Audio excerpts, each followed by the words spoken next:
आपने देखा कि कुछ बातें दुआ को कमजोर करती हैं। अब आइए जानते हैं कि दुआ को ताकतवर कैसे बनाया जाए ताकि दिल मुतमईन हो जाए। क्या आपने कभी ऐसा महसूस किया है कि आप दुआ तो करते हैं मगर दिल में एक खला रह जाता है? कभी लगता है अल्लाह सुन तो रहा है मगर जवाब क्यों नहीं आ रहा? आज हम वो बातें जानेंगे जो दुआ को कमजोर नहीं बल्कि ताकतवर बना देती है। असल हकीकत। सबसे पहली बात याद रखें, अल्लाह हमारी दुआ नहीं हमारा यकीन देखता है। हम अक्सर जबान से मांगते हैं लेकिन दिल में शक रखते हैं और शक दुआ की ताकत को कम कर देता है। पॉइंट नंबर 1, यकीन के साथ मांगे।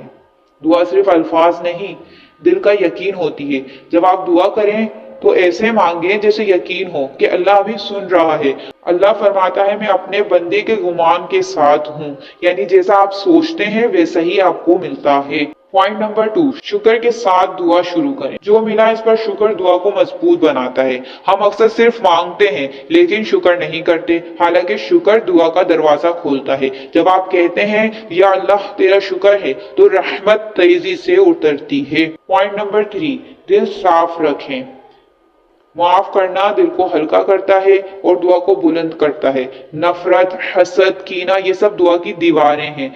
जब दिल भरा हो तो दुआ आसमान तक नहीं पहुंचती। जो हमें दुख दे उसे माफ करना दुआ को पड़ लगा देता है। सब्र रखें। हर दुआ फौरन पूरी नहीं होती लेकिन कोई दुआ जाया भी नहीं हो जाती। तो अल्लाह वही दे देता है या उससे बेहतर देता है, या तो अल्लाह वही दे देता है या उससे बेहतर, या किसी मुसीबत से बचा लेता है। पॉइंट नंबर 5, कोशिश के साथ दुआ। जब इंसान अमल करता है तो दुआ को पड़ लग जाते हैं। सिर्फ मांगना काफी नहीं, कोशिश भी जरूरी। जो इंसान कदम बढ़ाता है अल्लाह इसके लिए रास्ता बना देता है। अगर आप दिल से मांगे, यकीन रखें, शुक्र करें, सब्र करें और कोशिश करें तो अल्लाह की रहमत जरूर रास्ता बना देती है।